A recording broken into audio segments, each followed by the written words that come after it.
Odogwu stood very still, staring at the wet sand as the last of the coffee disappeared into the ground. The air around him felt thinner. The noise of the street seemed far away, as if he were underwater. The girl did not move. People murmured behind them. Some laughed nervously. Others whispered. But Odogwu was no longer hearing them clearly. His mind was turning slowly, carefully, like a key inside a locked door. He looked at the girl again. Her clothes were worn and dusty. Her feet were cracked from walking without shoes. But her eyes were steady. Too steady. "How do you know?" he asked again, quieter now. She did not answer immediately. She only held his gaze, as if measuring him, as if deciding something. "Because I saw," she said at last. "Saw what?" She shook her head slightly. "Not with eyes." The words unsettled him more than he wanted to admit. Behind the crowd, Laura felt her knees weaken. She had followed at a distance, unable to stay inside the office. When she saw the coffee spill, relief and terror collided inside her chest. Relief that he had not drunk it. Terror that the truth might surface. Amanda's voice echoed in her mind. Silence. Odogwu straightened his shoulders. He was not a man easily frightened. He had built his life through discipline and control. He did not believe in superstition. He believed in facts. Yet the fact remained, if the girl had not taken the cup, he would have swallowed that coffee. "Come," he said to her. The crowd began to disperse, disappointed that there would be no dramatic scene. Laura quickly turned and walked back toward the building before he could notice her standing there. Odogwu led the girl away from the road, toward a quieter corner near a closed shop. His expression had changed. It was no longer anger. It was calculation. "Start from the beginning," he said. The girl folded her arms around herself. "When you walked out of the office, I was across the street. I saw you holding the cup. And something told me you must not drink it." "Something?" "Yes." "What something?" She hesitated.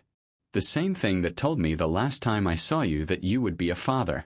His heart gave a sudden, unexpected thud. He had tried to forget that encounter at the market. The strange certainty in her voice. The way she had looked at him as if she knew a secret about his future. "You are playing with dangerous words," he said carefully. "I do not play." He studied her face.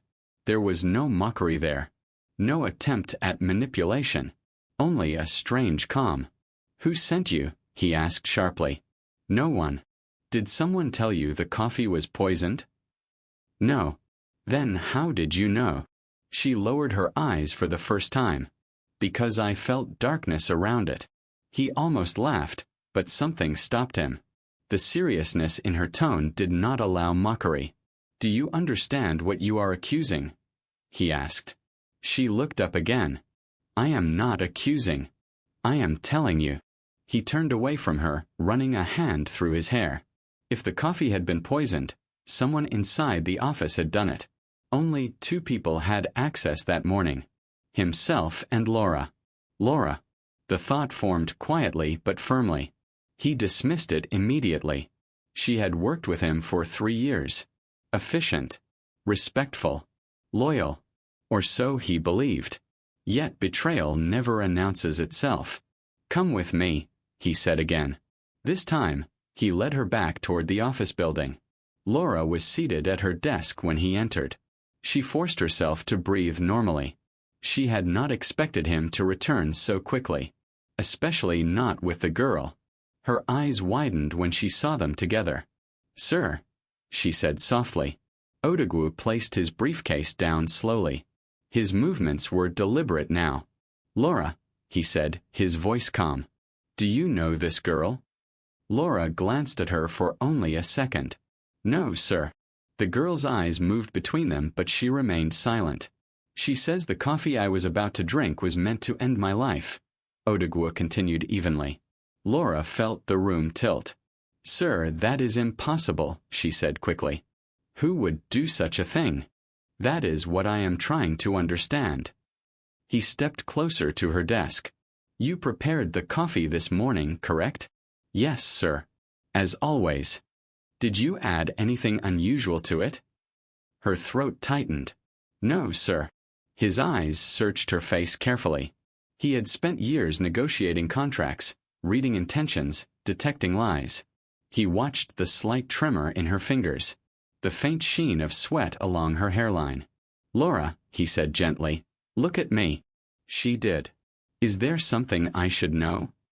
For a moment, everything inside her begged to confess, to fall to her knees and say she had been afraid, that she had been forced, that she never wanted him harmed. But Amanda's voice rose again in her memory. If you speak, everything will be released. I swear, sir, she whispered. I did nothing. The silence in the room grew heavy. Odogwu turned to the girl. And you, he said. Are you willing to stand by what you said? Yes. You understand the seriousness? Yes. He nodded once. Then we will test it. Laura's heart nearly stopped. He walked into the small kitchen without another word. Laura felt frozen in her chair. The girl followed him silently. Odogwu took a clean cup. He prepared fresh coffee himself. Measured. Precise. He poured water. Stirred. Then he looked at the girl. Is this safe? He asked. She stepped closer, closed her eyes briefly, then opened them. Yes. He lifted the cup and drank. Laura watched his throat move as he swallowed. Every second stretched like an hour. Nothing happened. He placed the cup down calmly. Now, he said, returning to his office, we proceed differently. He picked up his phone and dialed a number. Within 20 minutes, a man in a dark suit arrived. Quiet. Professional. Odogwu's private security consultant. Laura's breathing became shallow. The spilled coffee could not be tested. It had soaked into sand. But the cup still existed. The kitchen sink still held traces. And the small white bottle was still hidden inside Laura's drawer. Search the kitchen, Odogwu instructed calmly. The consultant nodded and began. Laura felt the walls closing in. Minutes passed. Then footsteps approached. Sir, the consultant said quietly, there is residue in the sink. And this. He held up the small white bottle. Laura's vision blurred. Odogwu looked at it without touching. Where was it found? In her desk drawer. The words hung in the air like a sentence already passed. Odogwu turned slowly toward Laura. Explain. Her lips parted, but no sound came at first. Tears filled her eyes, but she fought them back. It was not my idea, she finally said. The confession fell softly, but it changed everything. Whose idea was it? He asked. She closed her eyes. Amanda. The name meant nothing to him. Who is Amanda? She works at the rival firm. His jaw tightened almost imperceptibly. And she asked you to kill me? She had pictures, Laura whispered, of me. Things that would destroy my life. She said if I did not do it, she would send them everywhere. Her shoulders began to shake. I was afraid. Odogwu felt anger rising, but it was controlled. Contained. You chose my life as the price for your fear, he said quietly. Laura dropped to her knees. I am sorry, she cried. I did not want you to die. I prayed something would stop it. I did not know what else to do. He looked at her for a long moment. Betrayal did not always come from hatred. Sometimes it came from weakness. He turned to the consultant. Contact the authorities. And trace this Amanda. Laura's sobbing filled the office softly. The girl stood near the doorway, watching everything unfold with that same steady gaze. Odogwu looked at her again. You saved my life, he said. She shrugged slightly. It was not time. He studied her more closely now. Who was she? How had she known? Coincidence seemed too simple. Fate seemed too dramatic. Yet the truth stood before him. What is your name? He asked. Chinaza. He nodded slowly. From today, you will not sleep on the street again. Her expression changed slightly, but she said nothing. Outside, sirens began to approach in the distance. Laura remained on the floor, broken by the weight of her decision. Amanda's plan was unraveling faster than she could have imagined. Odegwu walked to the window and looked out at the city he had fought to build within. He had been seconds away from death, seconds away from leaving everything unfinished. His hand rested lightly against the glass. Very close. Behind him, the office felt different now. Trust had shifted. Loyalty had cracked. A simple morning routine had nearly ended in silence forever. And as the sound of approaching consequences grew louder, Odegwu understood one thing clearly. Someone had tried to rewrite his destiny, but destiny had answered back. The sirens grew louder, then stopped outside the building. Through the glass walls of his office, Odegwu could see the flashing lights reflecting against the polished floors of the reception area. Employees began whispering to one another. Word traveled quickly in places built on ambition. Laura remained on her knees. Her tears had slowed, but her breathing was still uneven. The white bottle sat on the desk like evidence of a moment that could never be erased. Odegwu did not look at her again immediately. He was thinking. 3 years. 3 years she had worked beside him. She knew his schedule, his habits, the way he took his coffee, the days he left early, the nights he stayed late. She had watched him negotiate contracts worth millions without losing composure. She had watched him defend his staff during difficult times. She had watched him grow. And yet fear had turned her into something else. The security consultant spoke quietly into his phone, giving instructions. Police officers would come inside shortly. Statements would be taken. There would be questions. Odegwu turned finally. "Stand up," he said to Laura. She hesitated, then slowly rose. Her face was pale. "You will tell them everything," he continued evenly. "You will not protect Amanda. You will not protect yourself with lies." "I won't," she whispered. "Good." His voice was not cruel. It was firm. Final. The door opened and 2 officers entered. Professional. Observant. The consultant greeted them and began explaining what had happened. Laura's name was mentioned. The bottle was handed over carefully. Chinaza stood quietly near the wall, unnoticed by most of them. One of the officers looked at her briefly. "And who is she?" Odegwu answered before she could speak. "A witness." The word felt strange. Statements were taken inside the conference room. Laura spoke in a trembling voice, but she did not hide anything. She described Amanda's threats. The pictures. The fear. The instructions. The meeting at a quiet cafe 2 nights earlier. The envelope with the bottle inside. Each word made the room heavier. Odegwu listened without interrupting. His face remained composed, but something deeper was shifting inside him. Not just anger. Not just betrayal. Something colder. When Laura finished, silence settled.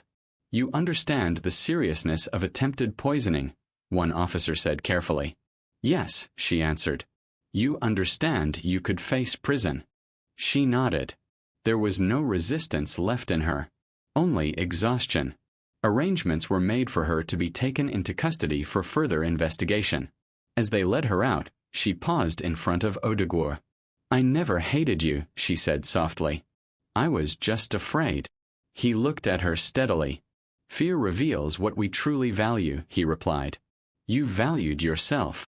She lowered her head and allowed the officers to guide her away. The office felt emptier when the doors closed behind them.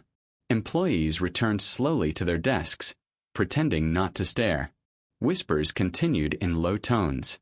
Odegwu dismissed them early for the day. When the building had quieted, only he, the consultant, and Chinaza remained. "Trace Amanda immediately," Odegwu instructed. "I want everything. Calls. Accounts. Connections." "It will be done," the consultant replied before leaving. The silence that followed was different from before. It was not chaotic. It was reflective. Odegwu turned toward Chinaza. "You should be afraid," he said gently. "Most people would not involve themselves in something like this." She shook her head. "If I had not taken it, you would not be standing here." "That is true." He walked to his desk and sat down slowly. "Tell me about yourself." She hesitated. "There is not much. There is always something." She looked around the office, at the framed certificates, the awards, the large windows overlooking the city. Then she spoke quietly. "My mother died 2 years ago. My father before that. I moved from place to place. Markets. Bus stations. Anywhere people would not chase me away. No relatives.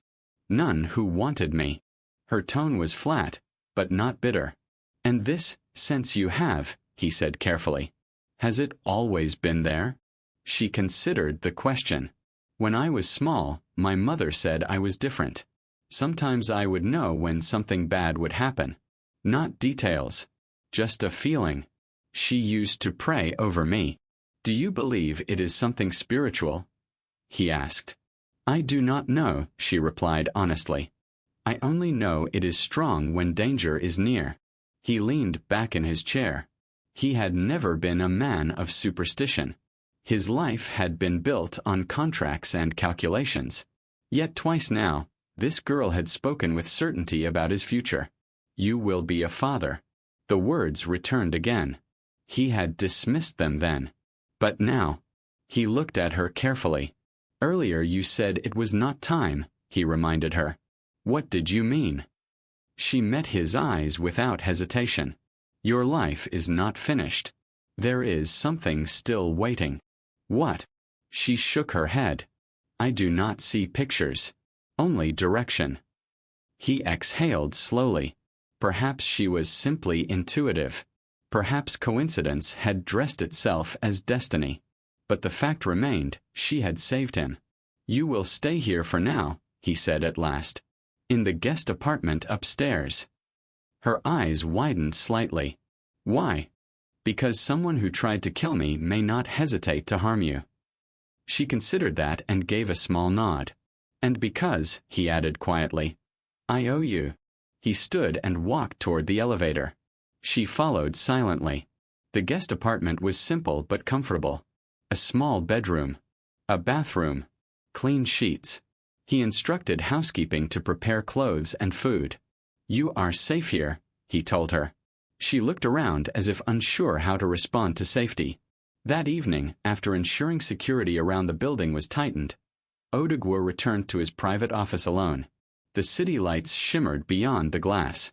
Cars moved like steady streams below. He poured himself water. Not coffee. His mind replayed the morning again and again. The moment the cup had touched his lips. The ringing phone. The sudden interruption. The thin hand grabbing the cup. So many small events had aligned to prevent one final swallow. He thought about Amanda. A rival firm. Ruthless competition was not new to him. But murder crossed a line few dared to approach. Why had she chosen Laura? Because Laura was close. Because Laura knew his habits. Because Laura was vulnerable. He felt anger rise again, but it was controlled. Amanda had underestimated something. She had assumed everything could be calculated. That fear would silence morality permanently. She had not accounted for Chinaza. His phone vibrated. A message from the consultant. Amanda has left her residence. Attempting to locate. Odogwu's eyes hardened. Running. Guilt reveals itself in motion. He set the phone down and walked to the window again. Somewhere in the building above, a girl who slept on the street for 2 years was lying on clean sheets for the first time in months. Somewhere in a police vehicle, Laura sat facing consequences she had never imagined. Somewhere in the city, Amanda was trying to disappear. And he was still alive. He pressed his hand lightly against his chest, feeling the steady rhythm there. Very close. The next morning arrived quietly. Chinaza woke before sunrise. She was not used to soft beds. She dressed in the clothes left for her and stepped carefully into the hallway. She found Odogwu already awake in his office, reviewing documents. "You do not sleep much," she observed. "Sleep feels different after you almost lose it," he replied. She nodded as if understanding. "Are you hungry?" he asked. "Yes." He called for breakfast. As they ate in silence, He studied her again. She carried herself with a strange maturity for someone so young. Hardship had shaped her posture, but not broken it. "Do you want to study?" he asked suddenly. She looked up. "School?" "Yes." Her expression shifted, something like hope flickering briefly. "I never finished primary school," she admitted. "That can change." She looked at him carefully. "Why are you doing this?" "Because yesterday you did not hesitate." He held her gaze.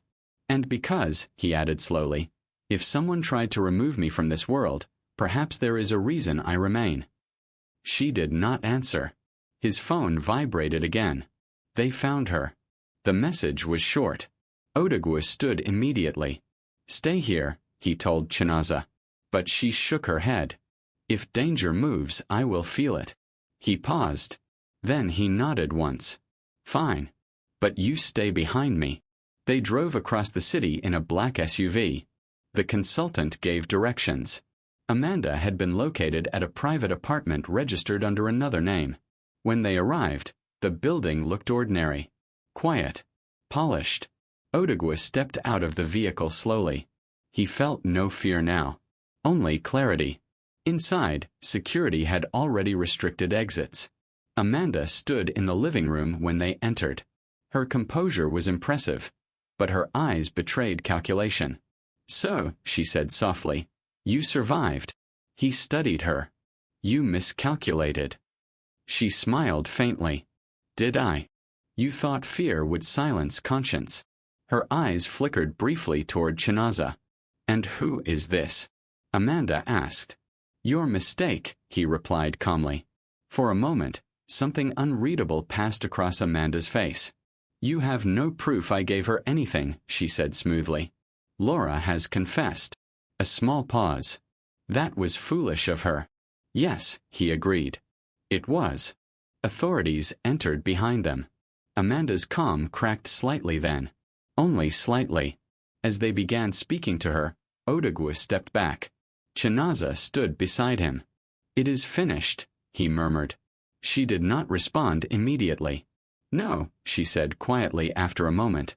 "It is only changing." He looked at her. "What do you mean?" She kept her eyes on Amanda as officers spoke to her. "Darkness does not disappear," she said softly. "It moves." A chill brushed through him despite the controlled environment. Amanda's gaze lifted suddenly and met his.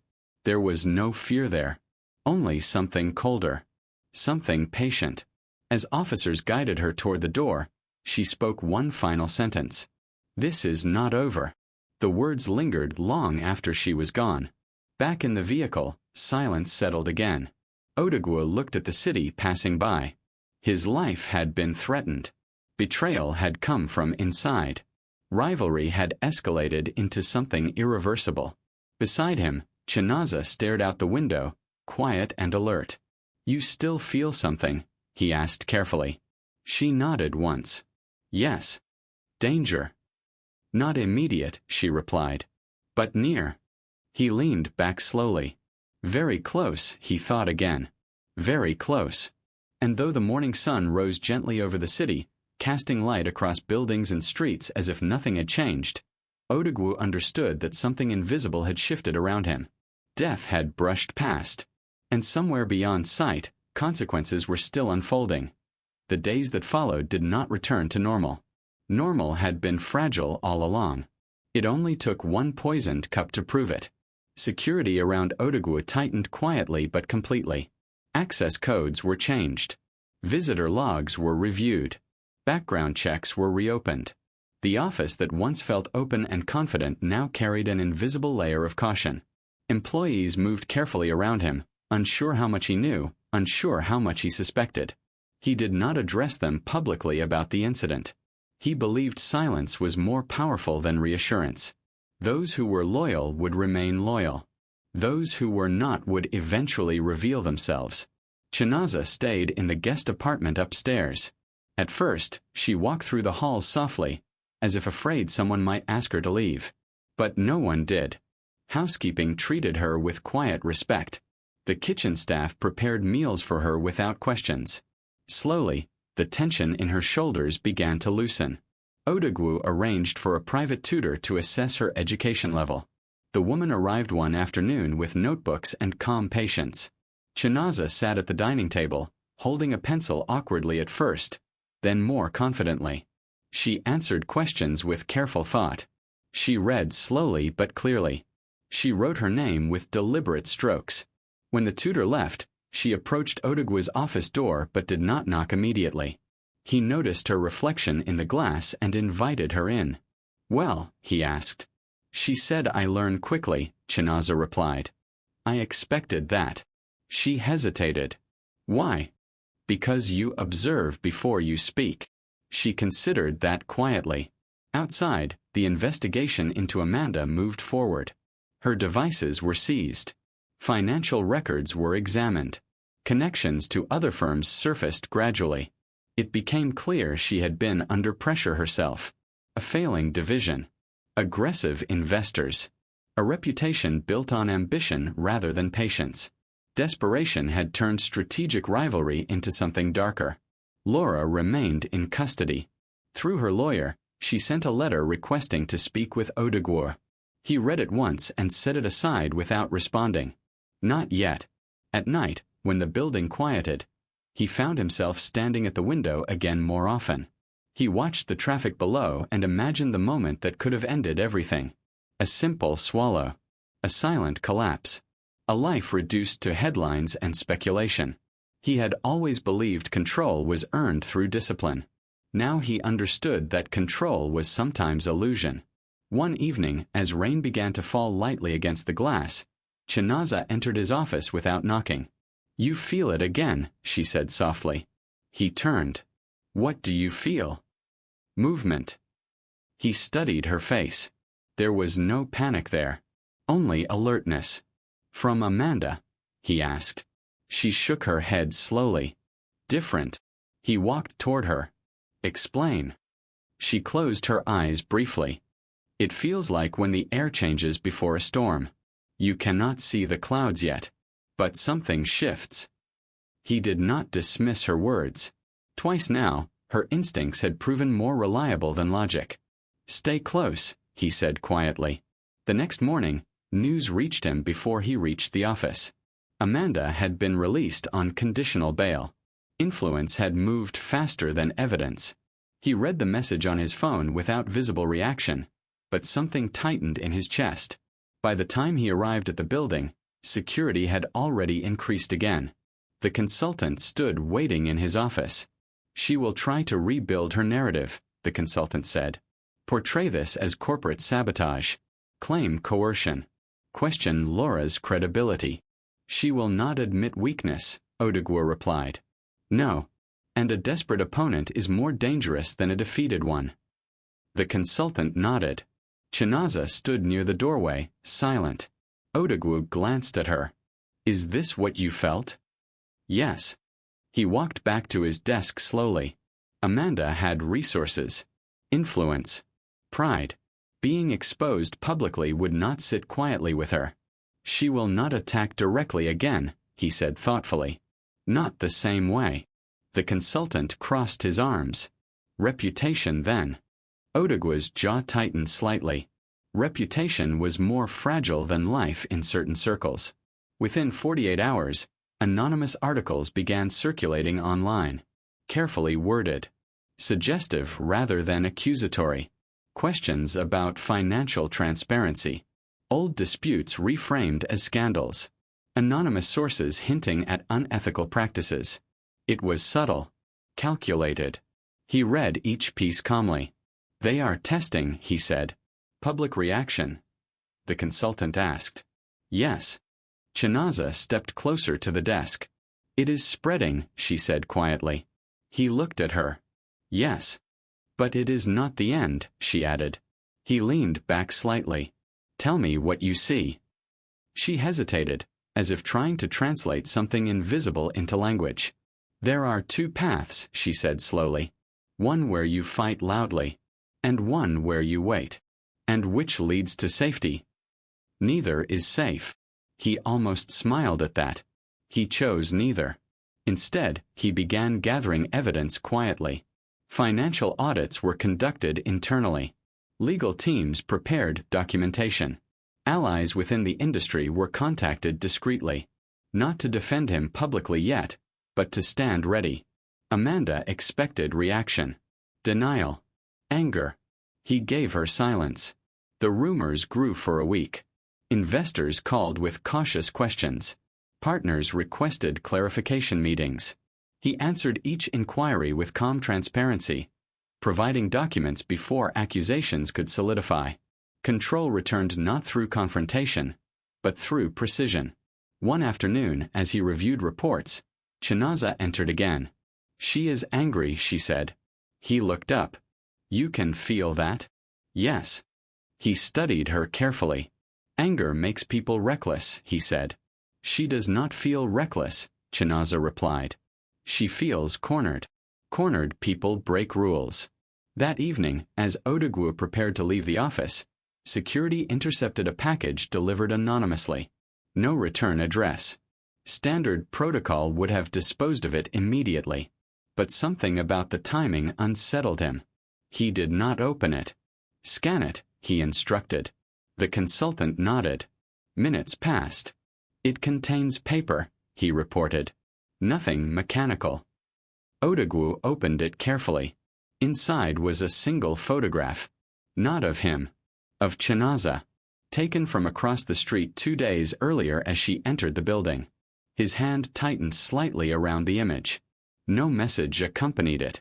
He looked toward the doorway. Chinaza stood there watching his face. "You see," she said softly. He walked to her slowly and held up the photograph. "Do you recognize this location?" She glanced at it briefly. "Yes." "Did you notice anyone watching you?" She shook her head. His mind moved quickly. Amanda had shifted targets. Pressure. Fear. If harming him directly was too risky, destabilizing him emotionally might be easier. "You will not walk alone," he said firmly. She did not argue. The following days were heavier. Security accompanied Chinaza everywhere. Her tutor sessions were moved upstairs. Windows were monitored. Vehicles were checked. Amanda remained publicly silent. Privately, however, her moves were deliberate. Another article surfaced, this time questioning why a wealthy executive had taken in an unidentified minor without clear documentation. Suggestions of impropriety. Carefully planted doubt. Odogwu read it without visible reaction, but inside something burned. "She is trying to isolate you," the consultant observed. "Yes." From her. From everyone. If suspicion surrounded Chinaza, allies might distance themselves. He closed his eyes briefly. Very close, he thought again. Danger did not always come with violence. Sometimes it arrived as narrative. That evening, he called a press conference. Not to defend himself emotionally. Not to attack Amanda. To present facts. He introduced Chinaza publicly. Not as a secret. Not as something hidden. He explained how she had intervened the day of the attempted poisoning. He confirmed ongoing investigations without speculation. He invited transparency rather than hiding from it. Chinaza stood beside him calmly. Reporters asked sharp questions. He answered each one clearly. When asked why he trusted her, he responded simply, "Because she acted when others hesitated." There was power in that truth. Public opinion shifted subtly. Amanda's strategy had relied on shadows. Light complicated it. But shadows do not disappear entirely. That night, after the conference, Odogwu sat alone again in his office. The building was quiet. The city stretched endlessly beyond the glass. Chinaza entered without speaking and stood beside him. "She is not finished," she said softly. "I know." "You are not afraid," she observed. He considered that. "I am careful," he replied. She nodded. "The storm is closer now." He looked at her. "How close?" She was silent for a long moment. "Closer than before," she finally answered. He felt the weight of those words settle. Very close. He did not know what form it would take next. legal maneuver, public scandal, something more direct. But he understood one thing clearly now. The first attempt had been poison. The second had been reputation. The third would not be random. And as the night deepened around them, with the city unaware of the invisible lines being drawn within it, Odogwu stood at the edge of something shifting once again. Beside him, Chinaza remained still, watching, waiting, sensing what moved just beyond sight. The city did not pause for private wars. Traffic continued. Markets opened. Contracts were signed. Conversations flowed in boardrooms and cafes as though nothing trembled beneath the surface. But inside Odogwu's world, the air had changed permanently. The photograph of Chinaza remained on his desk, not as fear, but as reminder. He studied it often. The angle was deliberate. The distance calculated. Whoever took it wanted him to know two things. They could reach her, and they wanted him to imagine what might follow. Amanda had not denied involvement in the smear campaign. She had not publicly attacked him. She had not even spoken his name. That silence was louder than accusation. 3 days after the press conference, Odogwu received an invitation. Private meeting. Neutral location. No media. No lawyers. From Amanda. He read the message twice. She wants control back, the consultant said when informed. Yes. It could be a trap. Everything is a trap now, Odogwu replied calmly. Chinaza stood near the window, her expression distant. You should not go alone, she said. I will not. You should not go at all. He turned toward her. Running from confrontation invites it to grow. She stepped closer. This meeting will not end what she started. I do not expect it to. He paused. But sometimes you must look your opponent in the eyes to understand how far they are willing to fall. The meeting was arranged at a high-rise restaurant overlooking the water. Public enough to discourage overt harm. Private enough to allow quiet conversation. Security surveyed the space in advance. Exits noted. Staff briefed. Odogwu arrived precisely on time. Amanda was already seated. She wore composure like armor. Elegant. Controlled. Untouched by scandal. Thank you for coming, she said smoothly. I prefer clarity to speculation, he replied, taking his seat. For a moment neither spoke. The city shimmered beyond the glass walls behind her. You look well, she said. I am alive. A faint smile touched her lips. You made that sound dramatic. It was. She folded her hands on the table. You think I tried to kill you? I know you did. Based on a frightened assistant and a bottle no one saw me touch. Based on pattern, he corrected. She tilted her head slightly. You were always intelligent. And you were always ambitious. Ambition is not a crime. No, he agreed. But desperation distorts it. A flicker of something passed through her eyes, quickly concealed. You embarrassed me publicly, she said. You attempted murder privately. Her smile faded. You overestimate your importance. Then why am I here? Silence settled between them, heavy but controlled. Finally, she leaned back. You could have resolved this quietly. You mean by ignoring it? By understanding pressure. He watched her carefully. Whose pressure? She did not answer directly. Investors are impatient. Boards are unforgiving. Reputation is currency. One failure becomes contagion. So you chose poison as strategy. Her gaze sharpened. I chose survival. At any cost. Yes. There was no hesitation in her voice. That was what unsettled him most. You miscalculated, he said quietly. You were lucky, she replied. No. He held her gaze steadily. I was protected. Her expression shifted slightly at that. By a child. By conscience. She looked away briefly. You think you are morally superior, she said. I think you crossed a line you cannot uncross. Amanda exhaled slowly. You cannot prove I gave her that bottle. I do not need to. Her eyes returned to his. Public perception changes quickly. So does truth. She leaned forward slightly. You protect that girl as though she is your weakness. She is not my weakness. Everyone has one. He remained silent. Her voice softened. You should let her go. The words were gentle, but something beneath them was sharp. Why? He asked calmly. For her own safety. He understood then. You would threaten a child. I would apply pressure where it matters.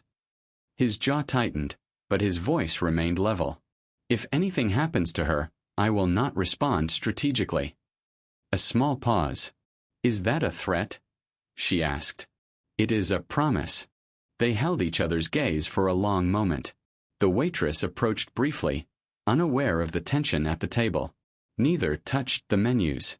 Amanda sat back again. This is larger than you, she said finally. Explain. There are interests involved.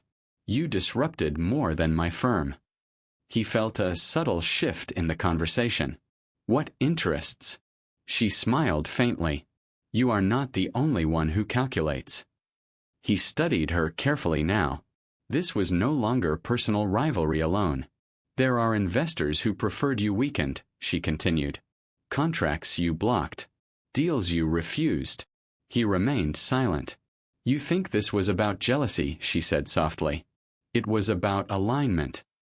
With whom? She did not answer directly. Consider it advice, she said instead. Step back from certain projects. Redirect focus. Reduce exposure. And in return, the storm quiets. He understood. Blackmail without explicit terms. You overestimate your leverage, he replied calmly. Do I? She rose slowly. You survived once, she said. Do not mistake that for invincibility. She left without another word. Odegwu remained seated for several minutes after she was gone. The water outside reflected the late afternoon light, calm and indifferent. This was no longer about wounded pride. It was layered. He returned to the building with new awareness. In his office, Chinaza watched him carefully as he entered. It is bigger, he said simply. She nodded. I felt that. There are others involved. Yes. He sat down slowly. Did you feel danger during the meeting? She considered. Not immediate. But movement behind her. He leaned forward. What does that mean? Like shadows standing behind someone. His mind moved quickly. Corporate pressure. Investors. Silent partners. He began reviewing past negotiations that evening. Contracts he had declined. Acquisitions he had blocked. Infrastructure projects he had refused to compromise on. Patterns emerged gradually. There were names recurring across multiple ventures. Funds connected indirectly to Amanda's firm. Competing consortiums frustrated by his refusal to bend environmental compliance standards. He had believed he was defending ethics. Perhaps he had stepped on powerful interests. The following week, financial regulators contacted his office regarding an audit request. Routine, they claimed. But timing was rarely coincidence. He cooperated fully. Transparency was his strength. Yet even transparency could be weaponized if framed strategically. Chinaza grew quieter during those days. She spent more time near him, even when he worked late. She rarely interrupted, but her presence felt deliberate. One night, as rain pressed against the windows again, she spoke without turning from the glass. The storm is here. He looked up. In what form? Not loud, she said, but heavy. The next morning confirmed it. A formal investigation into his largest infrastructure contract was announced publicly. Allegations of improper bidding practices surfaced anonymously. Stock values dipped. Investors grew cautious. Media narratives began to shift from curiosity to suspicion. Amanda remained silent. But the pressure was coordinated. Board members requested emergency meetings. Advisors recommended stepping back temporarily to allow investigation to proceed, without distraction. Distraction. He recognized the language. Isolation. Destabilization. Resign temporarily, one board member suggested gently. It would calm markets. And imply guilt, he replied. Not necessarily. He met their eyes steadily. Yes, necessarily. After the meeting, he remained alone in the conference room. Very close. He had survived poison. He had survived smear. Now he faced erosion. Slow. Calculated. Chinaza entered quietly and sat across from him. You will not fall, she said. He studied her face. You sound certain. You are not meant to fall this way. He leaned back. And what way am I meant to fall? She was silent for a long moment. You are not meant to fall yet. He allowed a faint breath to leave him. That is not as comforting as you think. She almost smiled. That night, as security rotated shifts downstairs, a vehicle slowed briefly across the street. Not unusual in a city. But it lingered, watching, then moved on. Inside, Odogwu reviewed documents until past midnight.